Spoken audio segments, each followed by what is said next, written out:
Class के new course के साथ है तो हमने पढ़ना है चैप्टर नंबर 1। देखो सबसे पहले इसमें जो चैप्टर का टॉपिक है प्रॉब्लम सॉल्विंग स्टेप्स है।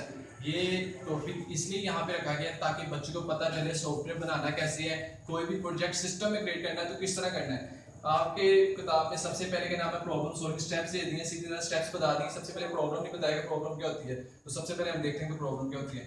देखो व्हाट इज प्रॉब्लम, डेफिनेशन आती है व्हाट इज प्रॉब्लम। कोई भी ऐसा काम जो अनप्रोसेस आइटम है वो करने का नाम क्या है, प्रॉब्लम है। जैसे कि यहाँ पे डेफिनेशन है हर्डल, डिफिकल्टी और चैलेंज और any situation that can be removed और solved is called problem. Hurdle का मतलब क्या होता है, रुकावट, डिफिकल्टी मुश्किल, और चैलेंज कोई भी हमारे पास चैलेंज आ गया उसे रिमूव करना है, उसे सोल्व करना है, उसका नाम क्या है, प्रॉब्लम।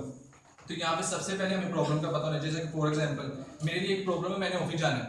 जब मैं ऑफिस से आऊंगा वो मेरे लिए प्रॉब्लम खत्म हो गई है, ठीक है ना। कोई भी अनप्रोसेस आइटम उसे क्या कहते हैं, प्रॉब्लम कहते हैं। पर यहाँ पे कंप्यूटर की लैंग्वेज में प्रॉब्लम का मतलब ये बिल्कुल नहीं है। जैसे कि हम हमारी लैंग्वेज में प्रॉब्लम किसे कहते हैं, कोई परेशानी आ जाए, कोई टेंशन आ जाए, हम कहते हैं प्रॉब्लम आ गई। पर सिस्टम में कम्युनिकेशन लेवल पे इसे प्रॉब्लम का मतलब ये है कोई ना कोई प्रोजेक्ट बनाना है, कोई ना कोई सॉफ्टवेयर बनाना है, कोई ना कोई इंस्ट्रक्शन देनी है सिस्टम को, किस तरह इंस्ट्रक्शन देनी है। और देखते हैं यहाँ पे सब कुछ पहला चैप्टर रखा इसलिए क्योंकि बच्चे पीछे से आते हैं, नॉन हाल बच्चे आते हैं जिन्हें कुछ पता नहीं होता कंप्यूटर के बारे में, इसलिए यहाँ पे सबसे पहला चैप्टर प्रॉब्लम सॉल्विंग स्टेप्स रखा गया।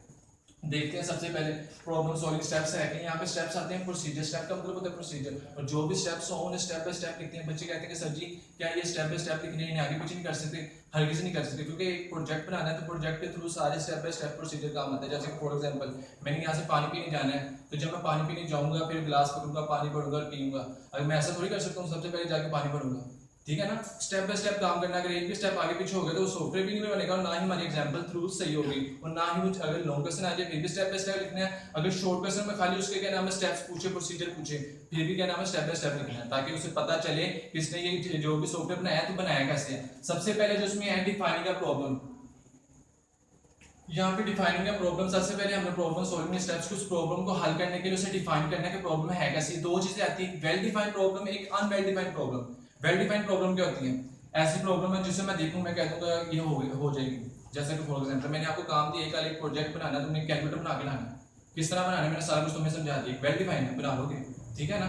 अगर मैं ऐसी तुम्हें दे दूं जैसे कि फॉर एग्जांपल आज मैं तुम्हें कह दूं कि कल से स्कूल बंद है, कल से ऑनलाइन क्लासेस होंगी, मैंने सिर्फ इतना बात किया मैं चला गया, ये तो अनवेल डिफाइंड प्रॉब्लम है। मैंने तुम्हें बताया नहीं कहाँ पे होंगी, कैसे होंगी, क्या किस तरह होगी, कब होगी, क्या टाइम टेबल है, कहाँ पे वेबसाइट है, कहाँ पे यूट्यूब का चैनल, किस तरह लेना है, किस तरह, ठीक है ना। ये क्या अनवेल डिफाइंड। तो जब भी कोई प्रॉब्लम अनवेल डिफाइंड आएगी तो उसे किस तरह हल करना है, क्योंकि वेल डिफाइंड प्रॉब्लम का तो हमें पता चल जाएगा इस प्रॉब्लम को हल किस तरह करना है। तो अनवेल डिफाइंड प्रॉब्लम के लिए यहाँ पे वो बता रहा है प्रॉब्लम्स डिफाइन का प्रॉब्लम में तीन के नाम में स्टेप्स हैं किस तरह का अनवेल डिफाइंड प्रॉब्लम। सबसे पहले गेन बैकग्राउंड नॉलेज।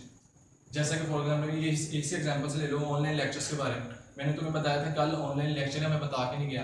तो सबसे पहले यहाँ पे देखो गेन बैकग्राउंड नॉलेज, उस अदारे का, उस इंस्टीट्यूट का, उस ऑर्गेनाइजेशन का तुम्हें बैकग्राउंड नॉलेज पता होना चाहिए। जैसे कि फॉर एग्जांपल बैकग्राउंड नॉलेज क्या हो सकता है, तुम यहाँ से काफी अर्से में पढ़ रहे हो, तुम सोचोगे आज से 2 साल पहले डेंगू आया था। डेंगू जब आया था वहाँ भी ऑनलाइन क्लासेस का आगाज हुआ था, तो कैसे हुआ था, क्या हुआ था, कौन सी वेबसाइट थी।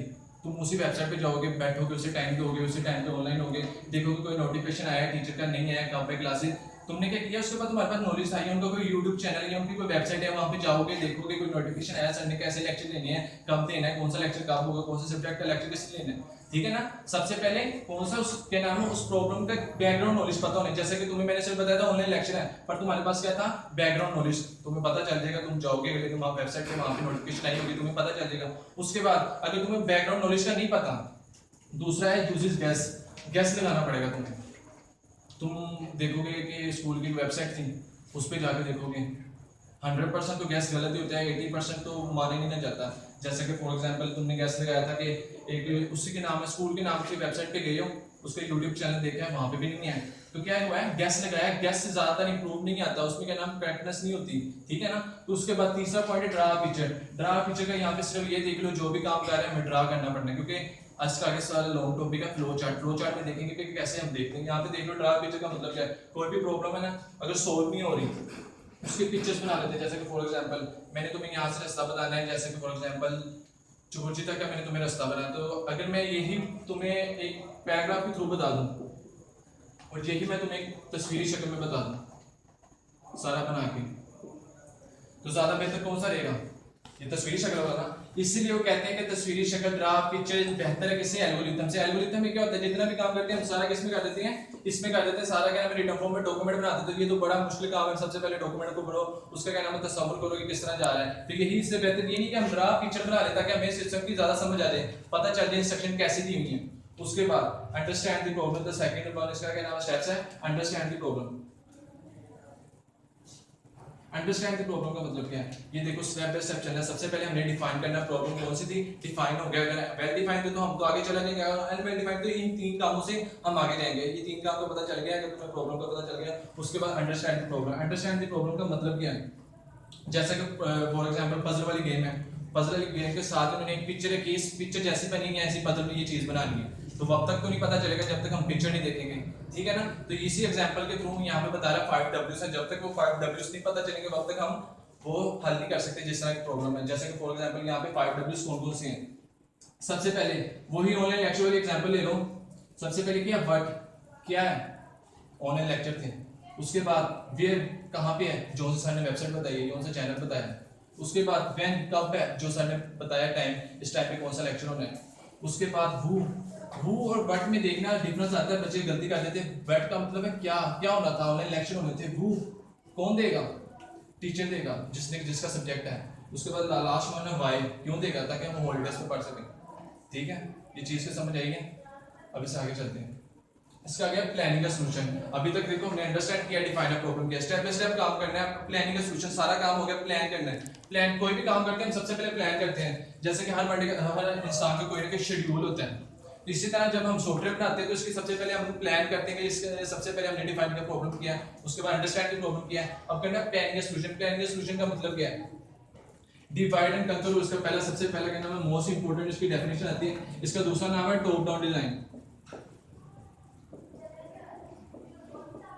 एमसीक्यूज भी आता है, another name of divide and conquer rule is called top down design, और डेफिनेशन भी आती है टॉप डाउन डिजाइन की। तो सबसे पहले देखो डिवाइड एंड कंकर रूल है क्या। डिवाइड का मतलब है तकसीम करो, कंकर रूल का मतलब है फतह करो। किस तरह फतह करो, ये अंग्रेजों का रूल भी है कि तकसीम करो, फतह करो। जो उनकी क्या नाम है कौम से दुश्मनी होती है, उन्हें क्या करते हैं, आपस में लड़वाते हैं और फतह करते हैं। कितनी मकाराना सोच है।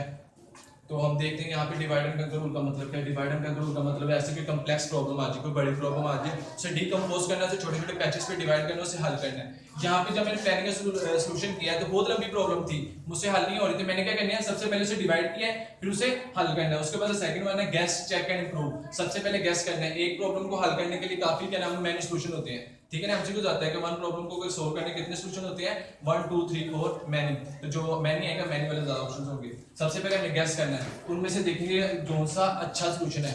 गेस करेंगे, ये वाले सॉल्यूशंस आ रहे हैं उन्हें चेक करेंगे, जिसमें ज्यादा करेक्टनेस होगी उसे लेंगे। उसके बाद इंप्रूव करना है, वक्त के साथ साथ उसमें अगर गलती आती है उसे फीचर्स उसमें डालने हैं, तो उसे क्या करते रहेंगे इंप्रूव। जब भी कोई चीज आती है, जैसे कि आज हमारे पास विंडोज है, वर्ड, एक्सेल, पावर पॉइंट है, 2007 है, इसमें क्या नाम अपडेट होती रहती है। आज 2016 17 प्लस है, सारी विंडो प्लस 7 9 प्लस आ गए, 10 प्लस आ गए। इसी तरह वक्त के साथ साथ अगर उसमें कोई नए फीचर्स ऐड करने हैं। उसके बाद है एक्टिव आउट।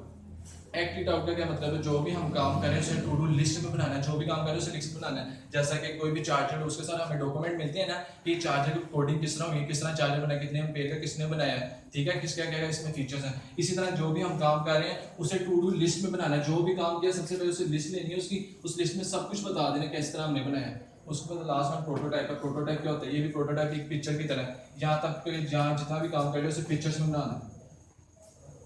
पिक्चर्स में बनाएंगे क्या क्या काम किया हमने, किस तरह किया है, ताकि हमें आगे आसानी हो। जब हम कोडिंग पे जाएंगे ना, कोडिंग पे बहुत ज़्यादा मुश्किल होती है, हमें पता नहीं चलता पीछे किस तरह काम हुआ। अगर हमने पिक्चर बनाई होगी तो आसानी से समझ आ जाएगी। अगर मैंने पूरा डॉक्यूमेंट बनाया होगा तो पूरा डॉक्यूमेंट पढ़ना पड़ेगा, हालांकि पिक्चर देखेंगे और समझ आ जाएगी, ठीक है।